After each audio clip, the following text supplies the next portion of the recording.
토트넘에서 손흥민이 떠났을 때 많은 사람들은 단순히 전력적인 손실 정도로만 생각했습니다. 그러나 실제로 드러난 후폭풍은 그보다 훨씬 더 컸습니다. 이미 흔들리던 팀은 곧바로 혼란에 빠졌고 결국 모든 문제의 분수령은 프랑크 감독의 경질 위기로 이어지고 있습니다. 오는 12월 21일 손흥민이 런던으로 돌아올 때 프랑크 감독이 자리에 남아있을 가능성은 거의 없어 보입니다. 영국 현지 언론에서도 의미심장한 보도가 이어지고 있습니다. 토트넘이 새 감독을 찾는 데 있어 단 하나의 기준을 세웠다는 것입니다. 그 인물은 반드시 손흥민이 남겨놓은 권위, 리더십, 그리고 팀 결속력을 재건할 수 있어야 한다는 점입니다. 손흥민이 떠난 순간부터 라커룸에서는 공동의 목소리가 사라졌고 정신적 지주가 없어지면서 팀 전체가 그 공백에 대한 대가를 치르고 있습니다. 그렇다면 왜 토트넘은 리더십을 생존 조건처럼 여길까요?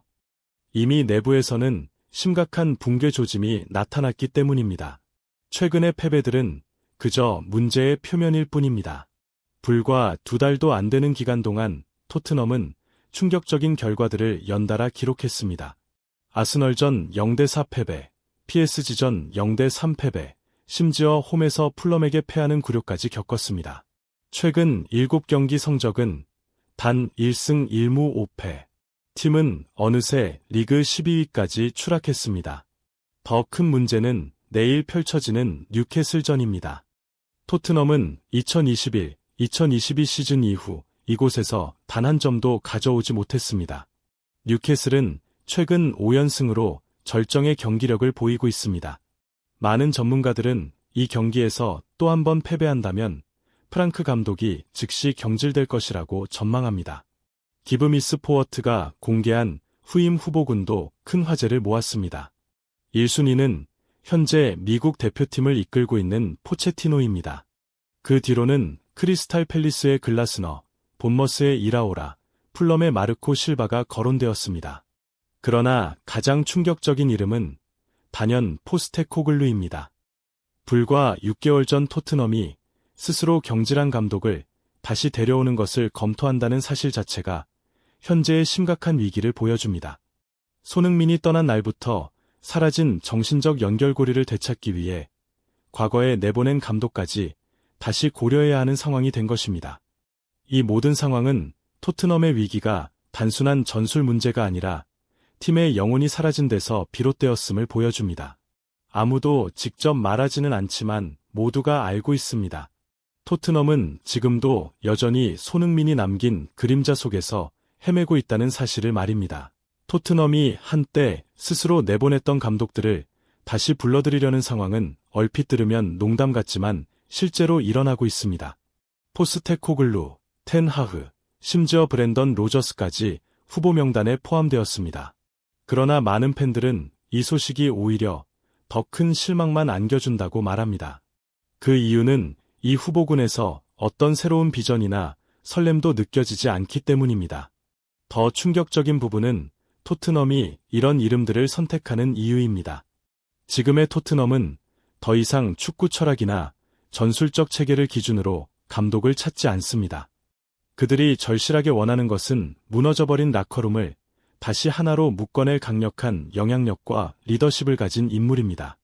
손흥민이 런던을 떠난 순간부터 이 팀은 정신적 척추를 완전히 잃었습니다. 손흥민은 단순한 팀의 주 득점원이 아니었습니다. 거의 10년에 걸쳐 라커룸의 중심을 잡아주는 존재였고 혼란스러운 순간마다 동료들이 의지할 수 있는 정신적 지주였습니다. 지난 시즌 주장 완장을 맡았을 때 그는 그 영향력을 더욱 분명하게 보여줬습니다. 포스테코글루는 진정한 리더는 목소리를 높이지 않아도 되고 모범적인 태도와 꾸준한 노력만으로 주변 사람들에게 영감을 줄 수 있다고 말한 바 있습니다. 영국 언론들 또한 손흥민이 억지로 나서지 않아도 모든 사람들에게 존경을 받는 방식의 놀라움을 표현했습니다. 제임스 메디슨은 손흥민이 굳이 말하지 않아도 그의 존재 자체만으로 모두가 팀을 위해 뛰고 싶어진다고 이야기했습니다. 그러나 손흥민이 LAFC로 떠난 뒤 토트넘은 완전히 다른 팀이 되어버렸습니다.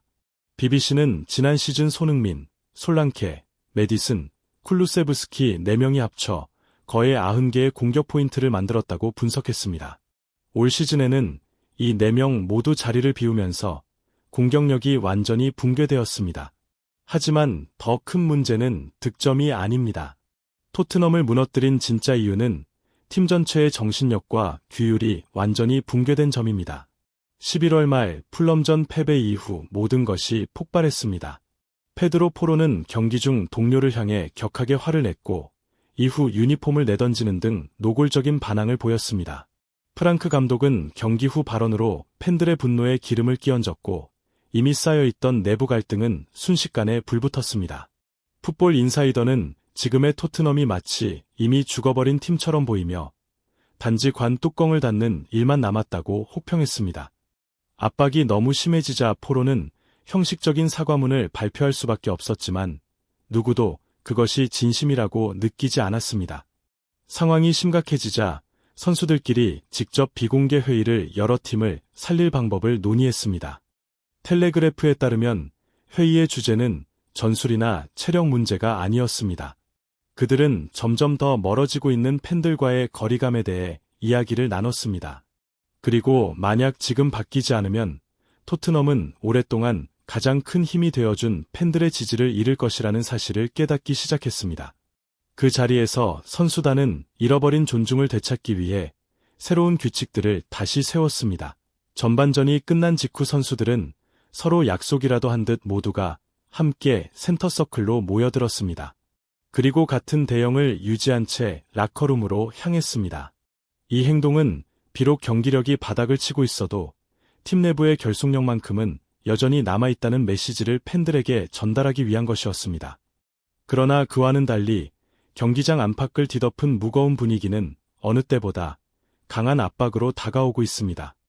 이런 상황에서 모든 비난의 화살은 프랑크 감독을 향하고 있습니다.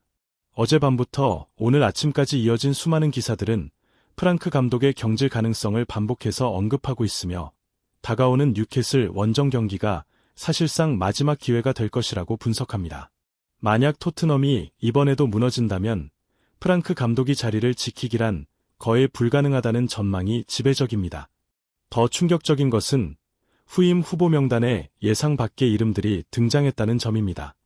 그중 가장 눈길을 끄는 인물은 불과 몇 달 전 구단에서 밀려났던 포스테코글루입니다. 그가 다시 거론되는 것은 우연이 아닙니다. 토트넘의 레전드 라몬 베가가 공개적으로 말한 바에 따르면 프랑크 감독은 판단이 수시로 흔들리지만 포스테코글루는 한계가 있어도 자신의 철학을 끝까지 고수하는 감독입니다. 선수들은 명확한 기준을 원하는데 포스테코글루는 그 기준을 제공했던 사람이라는 것입니다. 베가는 또한 라커룸을 장악하지 못하는 감독은 인품이 아무리 훌륭해도 경력을 지켜내기 어렵다고 강조했습니다. 그의 말에 따르면 현재 혼란한 토트넘에는 프랑크 감독에게서 부족한 단호함이 반드시 필요합니다. 포스테코글루 외에도 에릭 텐 하흐의 이름이 재등장하며 많은 이들을 놀라게 했습니다. 텐 하흐는 맨체스터 시절 논란도 많았지만 강단 있는 지도자라는 사실만큼은 누구도 부정하지 않습니다. 상대가 누구든 정면으로 맞서고 주도권을 쥐려는 스타일이기 때문에 토트넘 팬들은 그의 재등장에 놀람과 불안을 동시에 느끼고 있습니다. 후보들이 모두 강한 카리스마를 지닌 인물들로 채워져 있다는 사실은 토트넘의 현실을 남김없이 보여줍니다. 현재 팀을 무너뜨리고 있는 문제는 전술도 스쿼드도 아닌 손흥민이 떠난 뒤 생긴 리더십의 공백이라는 점입니다. 일부 영국 언론은 사비 에르난데스도 리스트에 포함됐다고 보도했습니다. 그는 팀을 재정비하는 능력이 있다는 평가를 받지만 위험 요소도 적지 않습니다. 사비는 바르셀로나 라커룸이 흔들릴 때 어려움을 겪은 전력이 있고 지금의 토트넘은 프랑크 감독이 통제하지 못하는 바로 그 상황으로 빠져들고 있기 때문입니다. 이처럼 불안하고 위태로운 분위기는 많은 사람들에게 한 가지 확신을 남깁니다. 지금 토트넘에 필요한 감독은 단순히 전술적 능력이 뛰어난 사람이 아니라 누구보다 강한 기질을 가진 인물입니다. 책상을 치고 규율을 세우고 선수단 전체가 한 방향만 바라보게 만드는 절대적 리더십. 그리고 그것은 손흥민이 떠난 뒤 토트넘이 잃어버린 가장 결정적인 요소이기도 합니다. 토트넘이 직면한 가장 큰 문제는 전술도 부상도 아니라 바로 라커룸 내부에 있습니다. 팀은 이미 안쪽에서부터 무너졌습니다. 지난 10년 동안 손흥민은 팀의 중심이자 정신적 지주로서 주변이 아무리 흔들려도 항상 분위기를 잡아주는 존재였습니다. 그러나 그가 떠난 뒤 토트넘은 마치 가장을 잃은 가족처럼 방향성을 잃고 헤매고 있습니다. 손흥민이 주장으로 있었을 때 토트넘은 지난 시즌 유로파리그 우승을 향한 가장 험난한 시기에도 침착함과 결속력을 잃지 않았습니다. 그때 팀은 부상으로 거의 붕괴 상태였지만 분위기를 지탱한 것은 다름 아닌 손흥민이었습니다. 그러나 지금은 그 책임을 대신 짊어질 사람이 없습니다. 요즘의 토트넘은 서로에게 책임을 떠넘기고 훈련장부터 관중석, 심지어는 사회관계망 서비스까지 갈등이 퍼져나가고 있습니다. 상황은 너무 혼란스러워 영국의 여러 전문가들이 팀이 이미 영혼을 잃었다고 직설적으로 평가할 정도입니다. 이런 환경에서는 아무리 세계적인 선수를 데려오거나 유명 감독을 앉혀도 큰 변화가 일어나기 어렵습니다. 내부가 깊이 무너진 상태에서 대형 영입은 문제를 잠시 덮어둘 뿐이며 근본적인 해결책이 될 수 없습니다. 토트넘이 부족한 것은 전술이 아니라 정신적 리더입니다. 손흥민의 진정한 가치는 골과 도움에만 있지 않습니다. 경기 후 팬들에게 고개 숙여 인사하는 태도, 동료를 격려하는 방식, 그리고 어린 선수들에게 모범을 보이며 묵묵히 팀을 이끄는 자세에 있습니다.